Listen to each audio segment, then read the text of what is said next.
دل بدلے تو زندگی بدلے.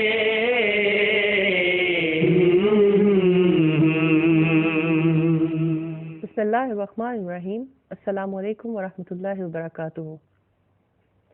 حضرت ابو ہریرہ رضی اللہ عنہ سے روایت ہے، نبی کریم صلی اللہ علیہ وآلہ وسلم نے فرمایا، حیا ایمان کا ٹکڑا ہے اور ایمان کا انجام جنت ہے، اور بے حیائی ظلم ہے اور ظلم کا انجام دوزخ ہے. آج میں فائزہ خان اور میرے ساتھی زہرا منصور، انم رزاق، بشرا منیر اور رفت عدیل، الحمدللہ ایک بار پھر ہم استاذہ نگہت ہاشمی کی مجلس میں موجود ہیں. ہم ان مجالس میں اکٹھے ہوتے ہیں کیونکہ ہمارے اسلاف کی بھی یہ روایت رہی ہے کہ وہ علم کے لیے، تذکرے کے لیے اساتذہ کی مجالس میں تشریف لاتے تھے. ہم بتدریج مختلف حوالوں سے بات کرتے ہوئے آگے بڑھ رہے ہیں. ہم میں سے ہر کوئی دل کی تبدیلی کا خواہاں ہے اور اپنی زندگی کے معیار کو بہتر بنانے کے لیے کوشاں ہے. استاذہ، آج ہم جو آپ سے جاننا چاہتے ہیں کہ نبی پاک صلی اللہ علیہ وآلہ وسلم کی بات سچ ہے، ان کی کہی ہوئی کوئی بھی بات ہم اس پہ عین یقین رکھتے ہیں، لیکن ہم اس بات کو سمجھنا چاہتے ہیں کہ بے حیائی ظلم ہے اور ظلم کا انجام دوزخ ہے. اس کی حقیقت پہ اگر آپ تھوڑا سا روشنی ڈالیں کہ ہمیں اس حدیث کو سمجھنے میں تھوڑی مدد ملے. فرمان ہے اللہ کے رسول صلی اللہ علیہ وسلم کا،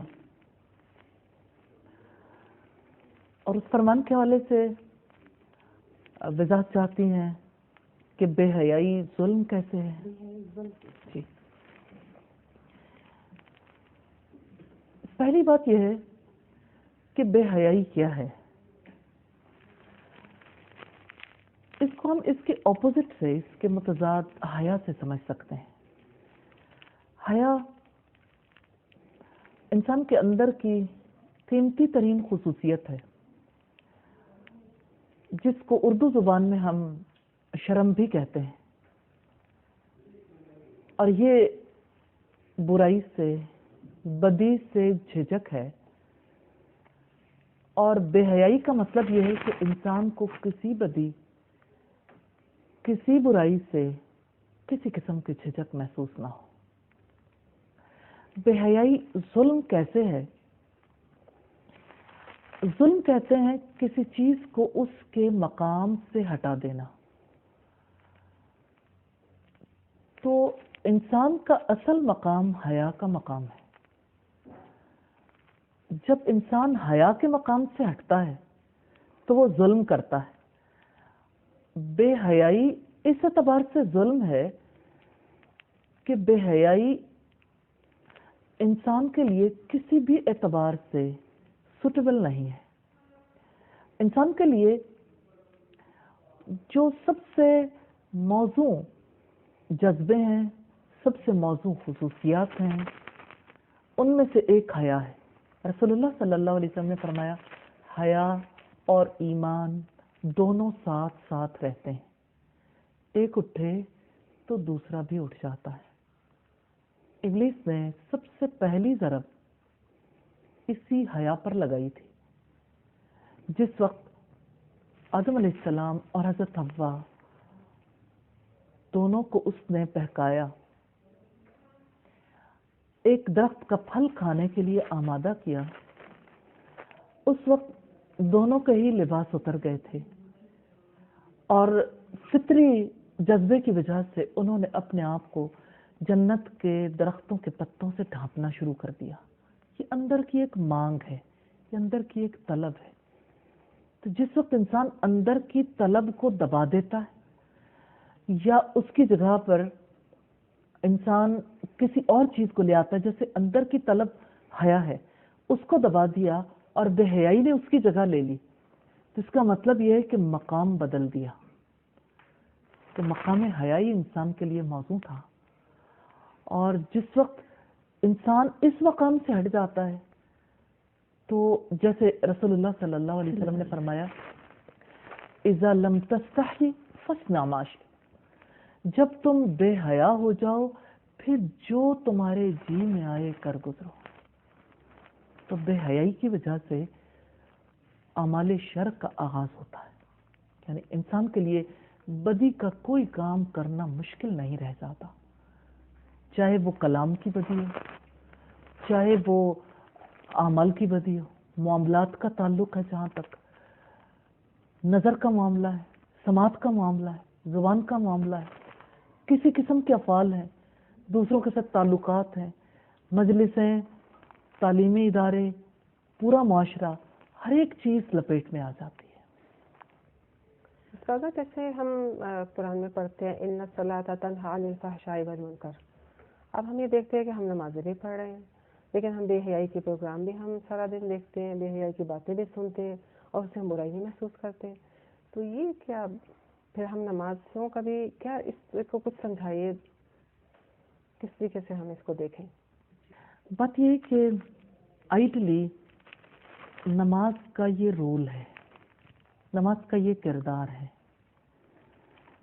کہ نماز برائی اور بے حیائی سے روکتی ہے. اگر نماز اپنے مقام پر ہو، اگر ہم نماز اسی طرح ادا کرتے ہوں، اسی طرح قائم کرتے ہوں جیسا کہ قائم کرنے کا حق ہے. جب نماز اس کے پورے حقوق کے ساتھ ادا کی جاتی ہے تو نماز برائی اور بے حیائی سے نفرت بھی پیدا کرتی ہے اور اس سے دور بھی کرتی ہے. مثال کے طور پر جو شخص نماز ادا کرتا ہے اور اس نماز کو اپنے لیے قیمتی خیال کرتا ہے کہ اس نماز میں میرا اپنے رب سے تعلق قائم ہوتا ہے، جیسے رسول اللہ صلی اللہ علیہ وسلم نے فرمایا، حدیث جبریل کے الفاظ ہیں، جب حضرت جبریل علیہ السلام نے سوال کیا تھا مل احسان، احسان کیا ہوتا ہے، تو آپ نے فرمایا ان تعبد اللہ کأنک تراہ، تم اللہ تعالیٰ کی عبادت ایسے کرو گویا کہ تم اسے دیکھتے ہو. فَإِن لَمْ تَكُنْ تَرَاهُ فَإِنَّهُ يَرَاكَ، پھر اگر تم اسے نہیں دیکھتے تو وہ تو تمہیں دیکھتا ہے. تو جو انسان نماز ادا کرتے ہوئے اس کیفیت میں آئے کہ میرے سامنے میرا رب ہے، یہ تصور کرے، تو ظاہر ہے اس کی کیفیت بدل جائے گی، اس کی نماز میں بھی کیفیت اور ہوگی اور نماز کے بعد بھی وہ حالات قائم رہیں گے. اور اگر یہ نہیں ہو سکتا تو دوسری صورت ہے کہ میرا رب مجھے دیکھتا ہے. تو برائی کو، بے حیائی کو جو چیز لے جاتی ہے وہ یہی سوچ ہے کہ میرا رب مجھے دیکھتا ہے. اور یہ جب نماز کے دوران ٹریننگ ہوتی ہے تو نماز کے بعد یہ ٹریننگ کام آتی ہے. نماز کے بعد بھی انسان اپنے رب کی نظروں کا شعور رکھتا ہے تو برائی کرنے سے بچ جاتا ہے.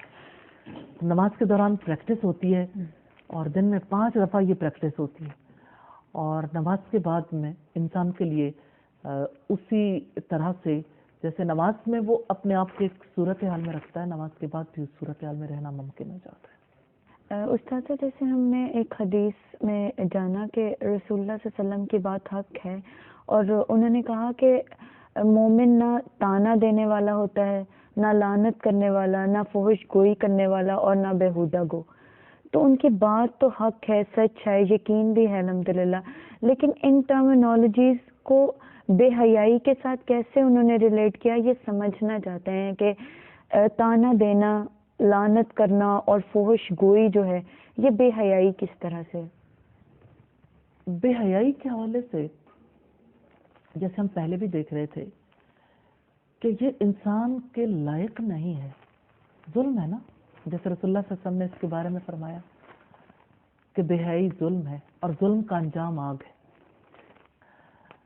تو بات یہ ہے کہ تانا دینا کیا ہے کہ انسان کسی انسان کا احترام نہ کرے.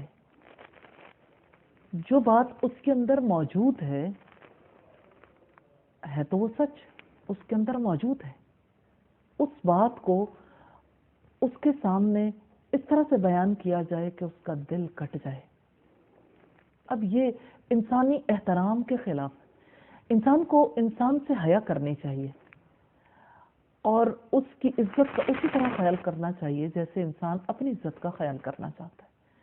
جس وقت وہ کسی کو تانا دیتا ہے تو دراصل اس کی عزت کی دھجیاں اڑاتا ہے، دراصل وہ اس کی ذات کی خرابی کو جو ہے ہائی لائٹ کرتا ہے۔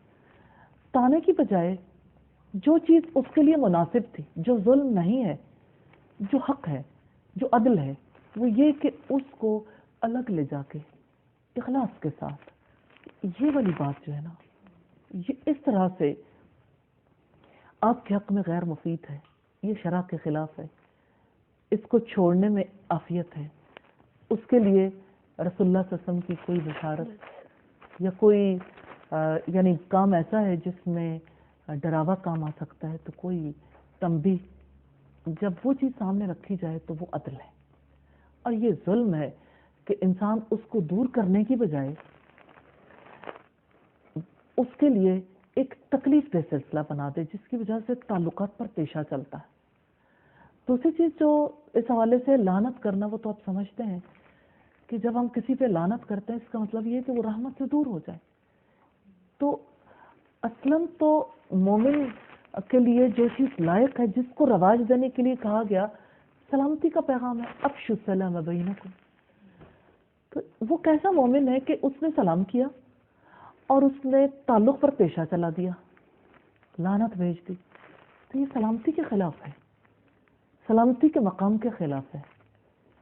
اس میں دوسرے انسان کی توہین بھی ہے، اور پھر اس کے علاوہ یہ کہ تعلقات کے بگاڑ کا بہت بڑا سبب بھی دشمنی اسی سے جنم لیتی ہے کہ انسان دوسرے کو رحمت سے محروم کرنے کے لیے بددعائیں کرنا شروع کر دے۔ اور تیسری چیز فوش گوئی ہے، یعنی انسان بے حیائی کی بات کرے۔ تو یہ فوش گوئی اس کی بہت ساری قسمیں ہیں، یعنی انسان ایسی باتیں جو پردے کی ہیں ان کو سامنے بیان کرے، یا یہ ہے کہ یعنی کسی کے تعلقات کے حوالے سے یا اسی طرح سے ایسی باتیں جو زبان پر نہیں لانی چاہیے، ایسی باتیں انسان زبان پر لے آئے۔ جو بھی حیا کے خلاف ہے وہ بے حیائی ہے، وہ فوش ہے۔ تو فوش گوئی دراصل اس اعتبار سے ظلم ہے کہ انسان کے لائق اچھا کلام ہے۔ رسول اللہ صلی اللہ علیہ وسلم نے فرمایا کہ جو کوئی اللہ اور آخرت کے دن پر ایمان رکھتا ہے اس کو چاہیے کہ بھلی بات کرے وگرنہ خاموش رہے۔ تو حق تو یہ ہے۔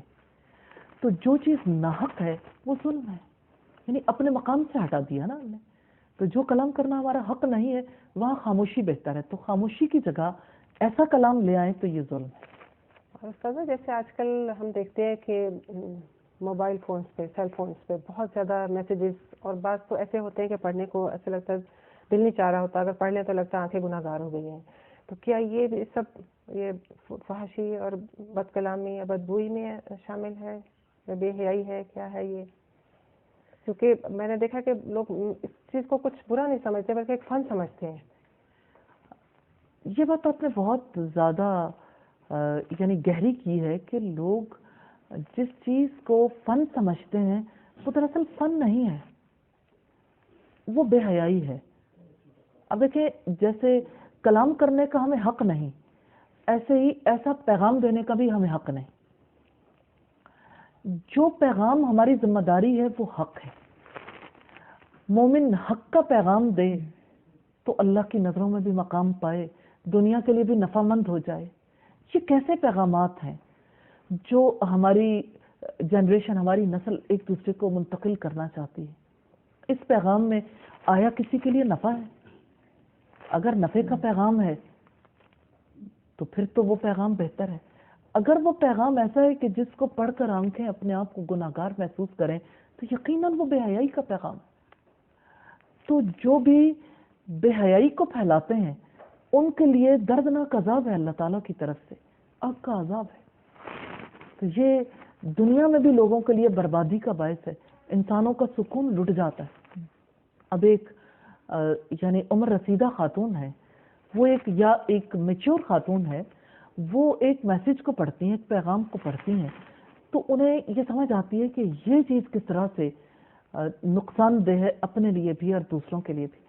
لیکن اس کے مقابلے میں ایک ینگ بچی اگر ایسے کسی میسج، ایسے پیغام کو پڑھے تو ظاہر ہے کہ اس کا دھیان بڑھ جائے گا، اس کی توجہ جس کا یعنی اس کا یہ حق تھا کہ اپنی توجہ اپنے رب کی طرف مبذول کرے. ایسے پیغامات حیا والے کیسے ہو سکتے ہیں جو اپنے رب کی طرف سے اور جو ہر نفع کے کام کی طرف سے توجہ کو موڑ دے؟ یہ بے حیائی ہے، یقیناً بے حیائی. اور اللہ تعالیٰ سے دعا ہے کہ اللہ تعالیٰ ہمیں بھی اور ہماری نسلوں کو بھی اس بے حیائی سے بچا دے. استاذہ، ہماری سوسائٹی میں پرسنالٹی ڈیولپمنٹ کے حوالے سے کو ایجوکیشن ایک ایکٹیویٹی جاری ہوتی ہے کہ جس میں ہم کہتے ہیں کہ ہماری پرسنالٹی اس طرح سے ڈیولپ ہوگی کہ اگر ہم سوسائٹی میں ایک میل اور فیمیل اکٹھے موو کرنا سیکھ سکیں گے، اور اس کے لیے کہا جاتا ہے کہ آپ نے پروگرام میں ایز اے کپل جو ہے وہ شامل ہونا ہے. تو کیا یہ بھی فحش کو پھیلانے کا ذریعہ ہے؟ بہت بڑا ذریعہ ہے. یعنی اور بے حیائی کیا ہوگی کہ جس چیز پر اللہ تعالیٰ نے پابندی عائد کی ہے آپ اس کو پروموٹ کرنا شروع کر دیں. کیونکہ اسلام نے مرد اور عورت کا دائرہ کار الگ الگ رکھا ہے. اسلام اس کی اجازت نہیں دیتا کہ خواتین اور مرد ایک جگہ پر یعنی کام کرنا سیکھیں اور پھر اس کام کو جاری رکھیں، کیونکہ یہی وہ چیز ہے جہاں سے شیطان کو اپنا وار کرنے کا موقع ملتا ہے. اگر تعلیمی اداروں کے ذریعے سے اسے سکھایا جاتا ہے تو اس کا مطلب ہے کہ سوسائٹی میں پروان چڑھایا جائے گا. اور وہ چیز جو بچوں کے دلوں کے اندر تک اتر گئی ہے اور جن چیزوں کو تعلیم کے ذریعے سے سکھایا گیا، کیسے ممکن ہے کہ سوسائٹی کے اندر اس سے متضاد کچھ اور عمل ہو سکے؟ استاذہ، جیسے اسلامک اسکولز میں بھی یہ بات دیکھنے میں سامنے آئی ہے کہ ایک ہی پروگرام ہے اور اس میں گرلز بھی ہیں اور بوائز بھی ہیں، یعنی کہ اگر گرلز پرفارم کر رہی ہیں تو ساتھ میں بوائز بھی پرفارم کر رہے ہیں، اور ساتھ میں یعنی کہ پردے کا خیال بھی رکھنے کی کوشش کی گئی ہے. تو کیا ہمارے انسٹیٹیوٹ جو ہیں وہ فحش کو پروموٹ کرنے کا ذریعہ نہیں ہے؟ آپ کی اپنی بات میں اس کا جواب موجود ہے. نام خواہ اسلامک ہو یا نام اسلامی نہ ہو، بات ہے کام کی. یعنی فعل کیسا ہے؟ تو فعل تو ظاہر ہے کہ یہ بے حیائی والا ہے، اور بے حیائی کو پروموٹ کریں گے تو پھر کسی کے جو جی میں آئے کر گزرے. آپ بالکل بچپن میں ابتدا میں جب کسی کے ذہن میں ایسی بات ڈال دیتے ہیں تو نیچرلی یعنی آگے کی زندگی میں اس کے لیے یہ ساری چیزیں جو ہیں وہ ایکسیپٹیبل ہو جاتی ہیں. تو بالکل ابتدائی بچپن سے ہی یہ سلسلہ یعنی اس کے اوپر پابندی ہونی چاہیے. ان چیزوں کو سب لوگوں کو فیل کرنا چاہیے. اللہ تعالیٰ نے دائرہ کار الگ رکھا. اگر بچیاں تعلیم حاصل کرنا چاہیں یا بچے، ان کے اپنے لیے بھی اسی چیز کی ضرورت ہے. ان کے لیے بھی یہ مناسب طریقہ کار ہے کہ وہ یعنی الگ اپنے ماحول میں رہیں گے تو ان کی صلاحیتیں زیادہ پروان چڑھیں گی اور ان کی پرسنالٹی، انڈیپینڈنٹ پرسنالٹی جو ہے وہ زیادہ بہتر طریقے سے پروان چڑھ سکے گی. کل بھی ایک ملاقات تھی، راول پنڈی میں ہم لوگ موجود تھے، اور وہاں پہ پیرنٹس مسلسل اس تکلیف کا اظہار کر رہے تھے. ایک اسکول کے حوالے سے بات ہو رہی تھی جو کہ پاکستان کے ایک بہت مایہ ناز اسکولوں میں شمار ہوتا ہے، اور مسلسل ایک ہی خواتین کی طرف سے بات تھی کہ till Montessori O levels A levels تک وہاں پر کو ایجوکیشن کا سلسلہ ہے. کیونکہ کو ایجوکیشن جاری تو کر دی لیکن اس کے بعد جو اس کے ریزلٹس آ رہے ہیں سوسائٹی اس چیز سے بہت پریشان ہے. وہ ایک واقعہ کوٹ کر رہی تھی کہ ایک 4 سال کا بچہ، صرف 4 سال کا بچہ ایک بچی کو ویلنٹائنس ڈے کے موقع پہ گھٹنے جھکا کے پھول پیش کر رہا ہے، اور یہ ان کا اپنا دیکھا ہوا واقعہ تھا. اب اس حوالے سے اسکول جو ہیں، کیونکہ ایجوکیشن بہرحال اور انسٹیٹیوٹ ارلی چائلڈ ایج میں ارلی برنگنگ میں بہت زیادہ امپورٹنٹ رول ادا کرتے ہیں. ہماری سوسائٹی میں یہ بات سمجھی جاتی ہے کہ جب ہم ایک دفعہ بچوں کو اسکول بھیج دیتے ہیں تو ساری تعلیم و تربیت تو وہاں پر ہوگی. وہاں پر یہ جو سلسلہ ہے کہ جس کی وجہ سے بچے، ہم سمجھ رہے ہیں کہ بچے جو ہیں اس ایج میں شاید کچھ انڈرسٹینڈ نہیں کر رہے. بہت چھوٹی ایج سے سب ایکٹیویٹیز وہ اکٹھے کرتے ہیں، اور یہی چیز ایسا لگتا ہے کہ سوسائٹی بڑے ہوتے تک تو تھوڑی امیون ہو جاتی ہے کہ برائی کا ایک ایکسیپٹنس لیول آ گیا پوری سوسائٹی میں. ہم نظر کی حفاظت کے بارے میں بات کرتے ہیں، ہم روڈ سے گزرتے ہیں تو بل بورڈز ہیں آپ کے دائیں بائیں آگے پیچھے ہر طرف. آپ کا ایمان کہاں سے بچ سکتا ہے؟ پہلے وہ آپ کو تکلیف دیتے ہیں اور پھر آپ امیون ہونا شروع ہو جاتے ہیں. ہمارے خواتین کے لباس میں بھی یہی چیز آئی کہ حیا کے معاملات بہت خراب ہوتے چلے گئے. بازو اوپر گئے تو اوپر ہی چلے گئے، پائنچے سے شلوار اٹھی تو کافی اوپر آ گئی. لیکن اب ایسا لگتا ہے کہ سوسائٹی امیون سی ہو گئی ہے، ان کو فرق نہیں پڑتا کہ یہ چیز آیا بری ہے اور یہ برائی کہاں تک ایکسیپٹیبل ہے. تو یہ جو چیزیں ہیں، ایمان کو بچانا ان صورتحال میں کیسے بچایا جا سکتا ہے؟ اور مسلسل ایک ایسے معاشرے میں پروان چڑھنے والے بچے بڑے ہم سب اس چیز کا شکار ہو جاتے ہیں کہ ہمیں برائی لگتی نہیں ہے. تو اس تکلیف سے کس طرح سے نجات حاصل کی جا سکتی ہے؟ نبی صلی اللہ علیہ وسلم کا فرمان ہے کہ حیا اور ایمان دونوں ساتھ ساتھ رہتے ہیں، ایک اٹھے تو دوسرا بھی اٹھ جاتا ہے. اصل پرابلم جو ہماری سوسائٹی کے ساتھ ہوئی وہ یہ کہ ایمان اٹھ گیا، ایمان کی فکر نہیں کی، ایمان کو صرف زبان کا معاملہ سمجھا. ایمان کے بارے میں یہ کانسیپٹ جب دیا گیا کہ ایمان گھٹنے بڑھنے والی چیز نہیں، اسٹیٹک ہے، جامد ہے، اس کی وجہ سے لوگوں نے یہی سمجھ لیا کہ ہم نے زبان سے جب لا الہ الا اللہ کہہ دیا تو اب ہماری ذمہ داری ختم ہو گئی. جبکہ سورہ الحجرات میں رب العزت کہتے ہیں وقالت الاعراب آمنا، دیہاتیوں نے کہا ہم ایمان لائے. قل لم تؤمنوا، کہہ دو تم ایمان نہیں لائے، ولکن قولوا اسلمنا، لیکن کہو کہ ہم اسلام لائے ہیں. ابھی ایمان تو تمہارے دلوں کے اندر داخل بھی نہیں ہوا. تو اصل بات یہی ہے کہ ایمان کے لیے وہ فکر ختم ہو گئی سوسائٹی سے، جس کی وجہ سے بے حیائی پروان چڑھی. کیونکہ ایمان ہوتا تو حیا ہوتی. ایسی بات نہیں ہے، ایمان والے لوگ بھی بہت ہیں، لیکن اوور آل ایک میجورٹی جس طرف کو چل رہی ہے وہ ایمان کا راستہ نہیں ہے.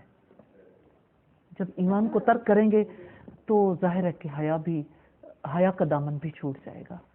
استاذہ ایک اور بہت تکلیف دہ صورتحال ہے، جیسے آج کل سوشل میڈیا کے حوالے سے ہم دیکھتے ہیں کہ فیس بک پہ جیسے آج کل لوگوں نے ایک شغل بنا لیا کہ اپنا شیئر کرتے ہیں اپنی، اور کچھ لوگوں کے بارے میں نیگیٹو خیالات جو ہیں وہ شیئر کیے جاتے ہیں پیج پہ باقاعدہ، اور پھر اس سے پرنٹ نکالے جاتے ہیں اور پرنٹ جو ہے وہ سب تقسیم کیے جاتے ہیں. تو یہ اس طریقے سے جو یہ لوگوں کی دھجیاں اڑانے عزت کی، کیا یہ ہم دیکھتے ہیں کہ یہ بھی بے حیائی کی ایک صورتحال ہے؟ بات یہ زارا کہ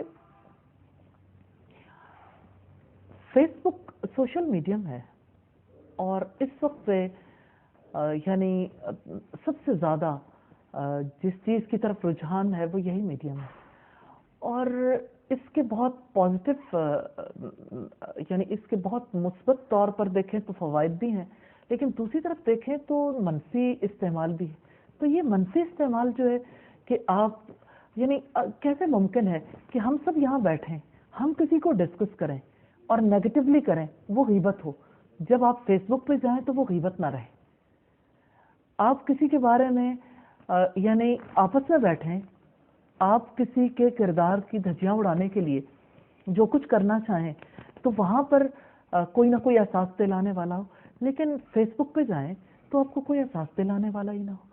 یہ تو سلسلہ ایسا ہو گیا کہ یعنی ہر چیز جیسے چوک میں آ گئی. شریف گرانوں کی بیٹیاں، بہویں، خواتین، سب کی سب ان کے صورتحال اب یہ ہو گئی کہ اپنے نجی فنکشنز ہیں، نجی معاملات ہیں، ہر پکچر فیس بک پہ، ہر ایکٹیویٹی فیس بک پہ. اس بارے میں بھی احتیاط ہونی چاہیے. لیکن یہاں جہاں تک اس بات کا تعلق ہے کہ آپ کسی بھی فرد کو یوں آپس میں بیٹھ کے یعنی اس کے بارے میں گوسپس کریں اور اپنی کسی تکلیف کی وجہ سے، اور اس کے بعد یعنی کہ اس بات کو آگے بڑھانے کے لیے اور لوگوں تک پہنچانے کے لیے پھر بھی اکتفا نہ کریں اس میڈیم تک اور میڈیم سے اختیار کریں، تو یہ بے حیائی کا عمل. اگر کسی کو تانا دینا بے حیائی ہے تو کسی کے بارے میں اس طرح کی گفتگو کرنا بھی بے حیائی ہے، اور اس کو پھیلانا یقیناً فحش کام ہے. میڈم جس طرح سے بھی ہمارے سارا ہمیں اچھی طرح سے آپ نے بتایا بے حیائی کے بارے میں کہ معاشرے میں کیا کیا کچھ ہو رہا ہے، ہم یہ آپ سے جاننا یہ چاہیں گے کہ اس کے سد-باب کے لیے ہمیں کیا کرنا چاہیے؟ ہم پہلے بھی بات کر رہے تھے کہ ایمان اور حیا دونوں ساتھ ساتھ رہتے ہیں، ایک اٹھے تو دوسرا بھی اٹھ جاتا ہے. تو بے حیائی کو دور کرنے کے لیے سب سے پہلے تو یہ ہے کہ ہم اپنے آپ کو پاک کریں. اور پھر اس کے بعد یعنی کہ اس بات کو آگے بڑھانے کے لیے اور لوگوں تک پہنچانے کے لیے پھر بھی اکتفا نہ کریں اس میڈیم تک اور میڈیم سے اختیار کریں، تو یہ بے حیائی کا عمل. اگر کسی کے بارے میں اس طرح کی گفتگو کرنا بھی بے حیائی ہے ایمان کی مضبوطی کا کام کرنا چاہیے، اور ایمان علم کے ذریعے سے آتا ہے۔ ایمان گھٹتا بھی ہے، بڑھتا بھی ہے، اور ایمان کو بڑھانے کے لیے ایمان والے اعمال کو سیکھنا، پھر ان اعمال کو اپنی زندگی میں جاری رکھنا، اور پھر ایمانی ماحول پیدا کرنا، یہ ایسا کام ہے جس کی وجہ سے بے حیائی کو جڑ سے اکھاڑنے کے لیے کام ہو سکتا ہے۔ کیونکہ جب شعور ہوتا ہے کسی برائی کا، کسی بے حیائی کا، تو اس کی وجہ سے اس کو دور کرنے کے لیے تراکیب بھی اختیار کی جاتی ہیں۔ میں ایک بات محسوس کرتی ہوں کہ سوسائٹی کو اس چیز کا شعور ہی نہیں رہا، اور جیسے فائدہ کہہ رہی تھی کہ امیون ہو گئی سوسائٹی، جیسے یعنی احساس ختم ہو گیا، جس کی وجہ سے بے حیائی جو ہے وہ دن بدن زیادہ ترویج اس کی ہو رہی ہے، اور زیادہ سے زیادہ بڑھ رہی ہے بے حیائی۔ اس لیے ایمانی امور کو فروغ دینا ضروری ہے، اور علم کے عام کرنے کے لیے کام کرنے ضروری ہیں۔ اللہ کی کتاب کا علم، محمد صلی اللہ علیہ وسلم کی تعلیمات کا علم، یہ علم ناگزیر ہے، اور جتنا زیادہ سوسائٹی کے اندر یہ رواج پائے گا انشاءاللہ تعالیٰ اسی طرح سے بے حیائی منیمائز ہوتی جائے گی، کیونکہ ایک آتا ہے تو دوسرا اٹھ جاتا ہے۔ ایمان آئے گا تو بے حیائی یقیناً ختم ہوگی انشاءاللہ۔ جزاک اللہ، جزاک اللہ استاذہ۔ جیسے آپ نے ایکسپلین کیا کہ ایک ایمانی امور کو بڑھانے کی ضرورت ہے، ایمان والے کام بڑھانے کی ضرورت ہے، اور ایمان علم کے بغیر نہیں ٹھہرتا۔ بہت ضروری ہے ایمان کو بڑھانے کے لیے کہ علم حاصل کیا جائے، اور اس معاشرے میں بھی جہاں ہم اپنے ارد گرد ہر طرف بے حیائی کا ایک سیلاب دیکھتے ہیں۔ میں پچھلے دنوں ایک ویڈیو دیکھ رہی تھی جس میں نقاب پہ ہونے والی سختی کے بارے میں وہ ویڈیو بنائی گئی۔ اس میں اس چیز کو دکھایا گیا کہ کچھ شر پسند آ کے ایک خاتون کو نقاب اتارنے کے لیے کہتے ہیں کہ اس ایکٹ کے تھرو، فلاں ایکٹ کے تھرو آپ اس ملک میں نقاب نہیں لے سکتی، لیکن وہ خاتون نقاب اتار دیتی ہیں اور نیچے انہوں نے ماسک لگایا ہوتا ہے، اور وہ کہتی ہیں، اور وہ پھر ایکسپلین کرتی ہیں کہ اس فلاں ایکٹ کے تھرو آپ مجھے میری ہیلتھ کے حوالے سے بھی کچھ نہیں کہہ سکتے۔ اصل بات یہ ہے کہ اگر آپ کسی جگہ سٹینڈ کرنا چاہتے ہیں تو آپ کسی خواہ کیسی ہی صورتحال ہو، آپ اپنا ایمان بچا سکتے ہیں۔ تو اللہ تعالیٰ ہمیں بھی ایسی ایمان کی مضبوطی دے کہ ہم اپنی ویلیوز پہ کمپرومائز نہ کریں۔ جزاک اللہ۔ ملتے ہیں آئندہ کسی مجلس میں کسی اور نئے ٹاپک کے ساتھ۔ السلام علیکم ورحمۃ اللہ وبرکاتہ۔ ذہن جاگے تو سوچ بھی بدلے، ذہن جاگے تو سوچ بھی بدلے، دل بدلے تو زندگی بدلے۔